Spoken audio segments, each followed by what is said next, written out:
You're now watching the Mike Missanelli podcast on the BetRivers Network. Good day, everybody, and welcome to another special edition of the Mike Missanelli podcast brought to us by BetRivers. Don't forget to get your BetRivers app and make some money on the NBA playoffs. I told you that it was a Sixer line, 3.5, but let me just say this. There is no way that I expected the Sixers to win that game. And we're going to break it down because, frankly, it was an unreal game and an unreal finish and an unreal overtime. And, the other day I was talking about one of the greatest playoff performances I had ever seen by Jalen Brunson when he had the 48. Well, guess what? Tyrese Maxey put himself in the pantheon of great playoff performances as the Sixers somehow extend this series to Game 6 by winning 112-106 in overtime at the Garden when it looked like they were down and out. And here's why.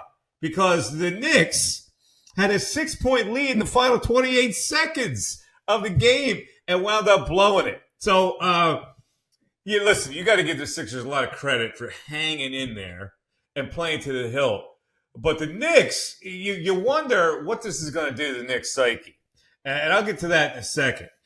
The game turned on a big missed free throw. When you look at the end of the game, Josh Hart, and the first thing I'm thinking about, Villanova guys don't miss free throws.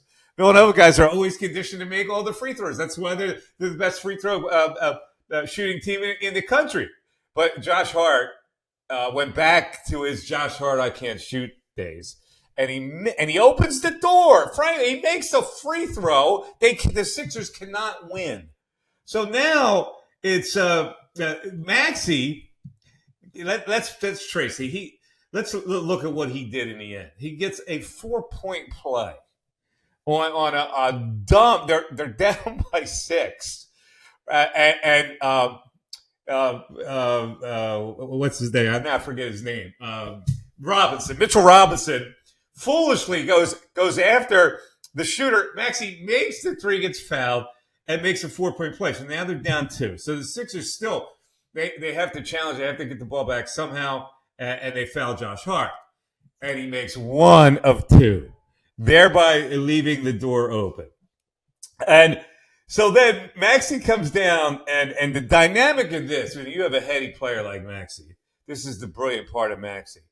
First of all, he makes the three-pointer from Caitlin Clarkville. He makes it from the logo. But if you notice why he took that shot there, why he took it from that point, he knew, or he was smart enough to think that the Knicks were going to foul him before he got a chance to shoot a 3. So that's normally not a regular shot that probably he would take. He would probably want to get closer to the 3-point line before he shoots that. But he understands, and this is why you need heady players to figure this kind of stuff out. If he gets any closer, they're going to foul him. Now, Embiid said a good skate. Embiid got the ball to him on that play, on that transaction coming down the court. And then he kind of rubbed out a defender, Miles McBride, for just a second. So Maxey could get to that spot and shoot it from the logo. Because I'm sure that Miles McBride knew, and I'm sure Thibodeau stressed. Maybe he didn't. But a player should know that in that situation, you want to foul him and just send him to the line for 2. And then they can't possibly win. Instead, he makes it. And then the Knicks get the last possession, and the block on Brunson by Nicholas Batum is key. They go into overtime. I mean, it's hard to believe they could send that game into overtime. And then in the overtime, he goes for 7 points in the overtime. 46, 9 assists. He played 52 minutes, and he was spry as ever in the most important moments of the game. So here we are with the Sixers here on a special Mike Missanelli podcast, keeping the season alive. Let me get to Joel Embiid. Because if you watched earlier in the game, you didn't think you were going to get much out of him in the game. You weren't going to get much out of him offensively in the game. But I got to give him a lot of credit for hanging in there. And I think the people that were detractors of Embiid learned a little bit of a lesson last night. That he isn't a mutt in all fourth quarters. Because last night he gutted it out. First of all, he played 48 minutes. And he has 19 points, 16 rebounds, 5 of those offensive, which they weren't getting and 10 assists. So he triple doubles on a night when he wasn't a dominant scorer. And you could tell he's just kind of wrung out at this point. But he hung in there enough to make some great defensive plays at the end of regulation and then again in overtime. And might I say, Tobias Harris, how about the last podcast we left you with? I mentioned the BetRivers bet and get, where if you bet the player who scores the first field goal, you can get a profit boost, 20% up to 100%. And I said, you know what? Tobias Harris is a pretty good bet there. And he scores the first basket of the game, a three-pointer. And then in 49 minutes, Tobias gives him 19 points. So there were a lot of guys that contributed in that game last night. And so let's get down to the final, the play-by-play on what actually happened in this game in the end. Because the Knicks had this game in their pockets. And they just kind of let it slip. The Sixers, most people would say, well, that's a trade-off, Mike, because the Sixers had it in their pockets in game 2. And so there's kind of a trade-off. But no, this is not a trade-off. And I'll explain later why this might mean a lot to the Knicks going forward. This is an elimination game where the whole city is poised to see the Knicks win a playoff series, which hasn't happened in a really long time. All the celebrities that were there, all the ex-Knicks, they had it in their palm and gave it away. And now, when this happens, the sphincters, they get a little tight. All right, let's go down to the last crazy moments of this game because it's just a priceless finish. And this is what the NBA playoffs are all about.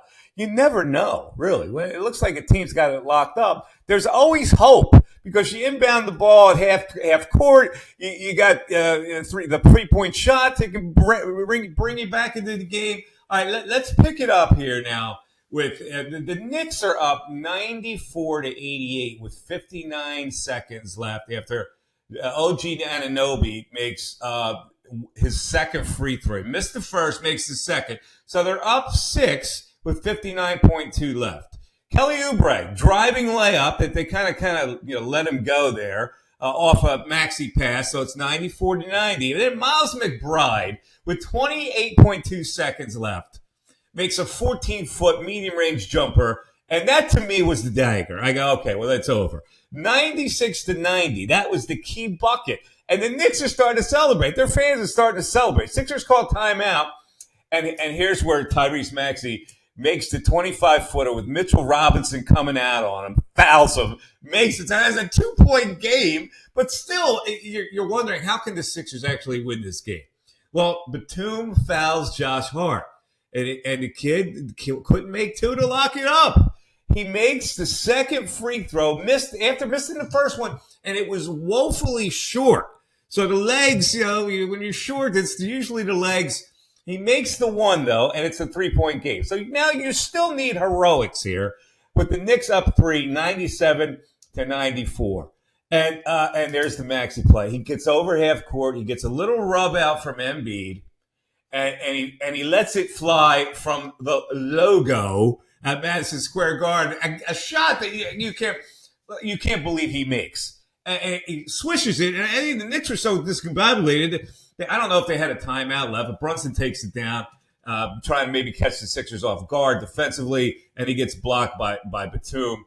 And then in overtime, the biggest play was the Brunson turnover, where he turned it over when the Knicks had gotten out to a 5-point lead in overtime. The Sixers chiseled back. They took the lead, and with a chance to tie or take the lead, Brunson turns it over when he misread where Hartenstein was going to go, and it goes out of bounds. And the Sixers win the game. Let me bring producer Darren in here. Darren, it's one of those games that you'll remember forever. If the Sixers do come back and win this series, that game will be immortal. The way they came back and the way Tyrese Maxey put him on his back. I mean, my reaction was like a lot of people. When Knicks went up 6, I texted a couple of friends on it, and that's that. Because, at that point, they did that crazy comeback 3 games ago. There's no way that's going to happen again. I was soured on Embiid. I was feeling, I felt like, oh, man, he's going to get destroyed tomorrow. This is a game where he needs to fourth quarter, the turnovers. And, there's that great soundbite that's come out today of at that point in the game or late in the game where Embiid goes to Maxey, goes, I need you. And Maxey looks at him right in the eye and goes, I got you. I got you. And just seeing that after the fact makes that last 6 seconds of Maxey that much better. It makes it that much more wild, man. It was just great. He really, and we talked earlier this morning, you're much more of an X and O's guy. Like Maxey's got to be the guy now all the time. No, I'm tired. Like Embiid is the secondary guy on this team, I feel like now. I really don't know what that means because they both have to they work in conjunction with one another. Embiid can't be standing in Dunker's spot like Ben Simmons in the old days. They've got to run an offense around him because of the dribble handoffs, the pick and rolls, the pick and pops, and all that kind of stuff. So he's still very important. Now, the question remains, does he have anything left to help them through this perilous situation? Now, let me just first of all mention that it is so satisfying when you beat a team that is so poised to think they're winning. And the Knicks have brought, listen, I'll give them credit. They have brought basketball back to New York, Madison Square Garden for a woebegone franchise that hasn't won anything in a long time. But when that happens, all the celebrities come out. And you saw them all at the Garden last night. All the ex-Knicks. Patrick Ewing's there. Starks is going crazy. Carmelo, all of a sudden, is like Mr. Nick. When he broke in with Denver, now he's Mr. Nick, shows up at every game. Charles Sprewell, and the celebrities there, Ben Stiller, Tracy Morgan, who gave Maxey the finger as he was coming back down court after he made the shot.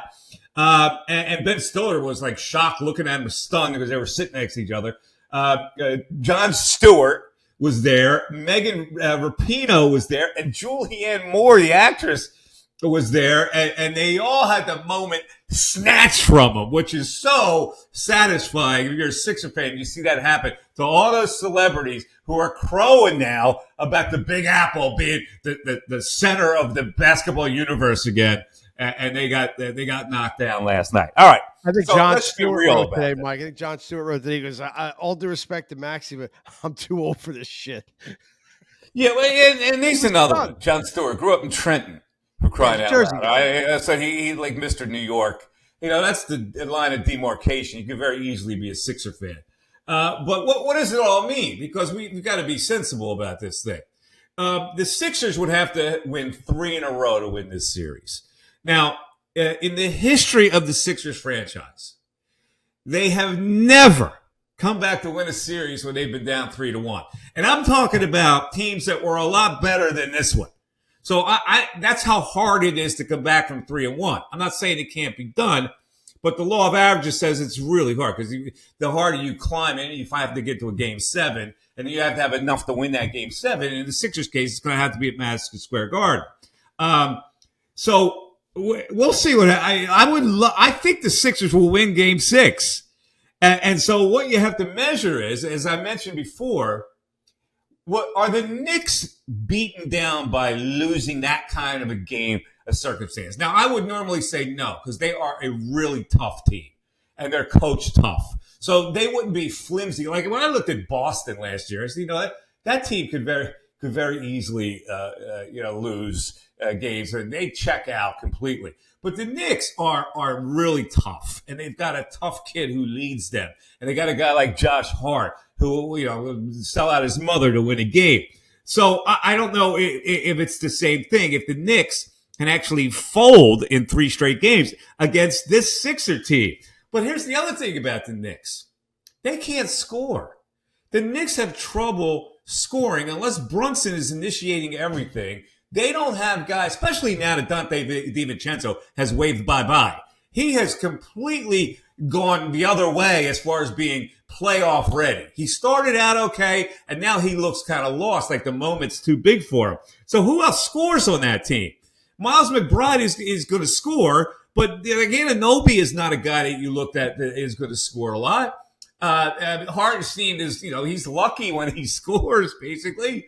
So that's the whole thing that the Sixers have going for them. That's not a great offensive team they're playing against. So if you put pressure on them and dare them that they have to outscore you in moments like this, maybe they don't have it. Thibodeau played 7 guys last night. 7. And he stressed all their minutes last night. He doesn't even have enough faith in Alec Burks to bring him off the bench. And after Bogdanovich hurt and out, has surgery, he's out for the series. He has no trust in another guy on that bench, just like the Sixers don't have any trust in another guy. Now, before last night, I was saying, listen, I understand that you're down on Buddy Hield. I get it. You're down on Buddy Hield. You're down on Paul Reed. You're not going to play Bamba. I get it. You're afraid of these guys in the playoffs. But I'm also saying sometimes you got to squeeze minutes out of guys to just trust them that maybe that day they show up. And a guy like Buddy Hield, like if you have now gone completely away from him. So there's no chance that you could bring that guy off the bench to make a necessary 3-point shot for you. So if I was Nick Nurse, I would give him a chance at home where he's a little more comfortable to come off the bench. And maybe he does light up a couple threes, and then you may have that weapon for a game 7. And the other thing is Reed, listen, you got to play Embiid that many minutes. Okay, I get it at this point. He's got to outlast it. But at home, maybe Reed's a different player. Maybe Reed at home can give you 10 minutes and save Embiid like his total minutes for a game 7. I don't know what's going to happen in game 6. I don't know how Nick Nurse is going to play this. But what a great game last night. What a great game to win. The only problem here is you set up your fans. And now you set them up for hope. And the hope is that, oh my God, maybe they can win this series. And so even if they get it to a 7th game and they don't win that game, what's the fan base going to feel? Are they still going to bail out on Embiid? Or are they still going to say we gotta turn this whole thing over? Is Daryl Morey finally going to get put on the griddle? Or is what happened last night give them kind of an immunity for game 7? Like if they take it to the hill, and they lose by a point or two at Madison Square Garden in the last few seconds, what will be the reaction of fans? Will the Sixers and Embiid and everybody else get immunity if they do that? Darren? I think doubt will creep in to even the biggest Embiid supporters, but I think Morey will be roasted on the griddle, as they say. So, yeah, I think all the pressure is on Morey. If they don't get out of the series. Well, so you think that people will let Embiid alone? If Embiid comes up really small. I don't think they'll let him alone. I mean, people who are Embiid detractors, it's just going to feed more into their fire. But even did he win? Well, let's say this. Did he win the detractors over last night? I don't think so. I think right now the detractors are all about Maxey. See, if he didn't do what he did at the end of the game, and I tweeted this out last night, if he didn't do what he did at the end of the game, wound up with the triple-double, because it looked like he was lost in space most of the time, I think people had the knives out, and they were sharpening it. They were going to fry his butt. And all of a sudden, this miracle happens where Maxey lifts him out. And at the end of the day, he puts up some decent numbers for a guy in his condition. So I don't know how that's going to play out. I am prepared. I don't think Morey has done a very good job, and I like the guy. But I am prepared to go all out and put him kind of on a griddle for the moves that he's made that have not worked out and the insights that he thinks. I'm looking at the guy and I go, when we got Daryl Morey, we thought we were getting a guy who was focused on analytics and in sync and gears that meshed. And instead all he does is star chase. And he's probably going to do that again in the offseason with LeBron. Now, nobody will be disappointed if LeBron comes to Philly and finishes out his career. But Morey's MO for an analytical guy who I thought would plug in guys that fit analytically, he really has not done that. And so we're going to have to take a long look at him. Now, if the Sixers get to the second round, this is going to be very interesting. Because if they get to the second round, they can actually win it. And if they win it, they get to the Eastern Conference Finals against the Boston Celtics. And I don't think anybody would think negatively or be shocked or be disappointed or be angry if they lost to the Celtics, depending on what happens with Porzingis now. So there you go. We are now 3-2. And again, keep this in perspective. They have never won a series, ever, when they've been down 3-1. Any team that's been in the playoffs wearing the Philadelphia 76ers uniform has never come back from 3-1. And it ain't that easy to win 3 straight games against a team as tough as the New York Knicks. But how will the Knicks react? Because they're down a player. DiVincenzo is now not a player for them. So we'll see. Sixers, 3.5-point favorite tomorrow night, Mike. 3.5-point favorites, the Sixers, huh? Yep. Well, that's a very interesting line. Very interesting. I was shocked that they were only 3.5 underdogs. I think Vegas is playing a little cautious at this point. Like the Sixers being a 3.5-point underdog at Madison Square Garden, I thought was a very low line. And therefore, I thought it was a really good bet to play the Sixers. I didn't know if they were going to win the game. And when they got down 6 in the last 28 seconds, I go, well, there goes money. And they win the game. I'm stunned by what happened last night, and most Sixer fans are. So thanks for hanging in here for a special post-game wrap on the Philadelphia 76ers. We'll do this after every playoff game, and hopefully it goes into a second round and then maybe even into an Eastern Conference final. But Tyrese Maxey, you have etched your name in stone. One of the great playoff performances, not only with the Philadelphia 76ers, but all time. People are going to remember this game. Just like all the great performances in the playoffs are remembered. The Maxey game, this will be called. And it's impossible not to like this guy. So he's got a lot of things going for him. All right, that'll do it for the Mike Missanelli podcast today, brought to you by BetRivers until Thursday night at the Wells Fargo Center. I am Mike Missanelli for Darren. Have a great rest of the day, everybody. Chill out for a day, and tomorrow night they go back at it. We'll be back after that game. Take care, everybody. Bye-bye.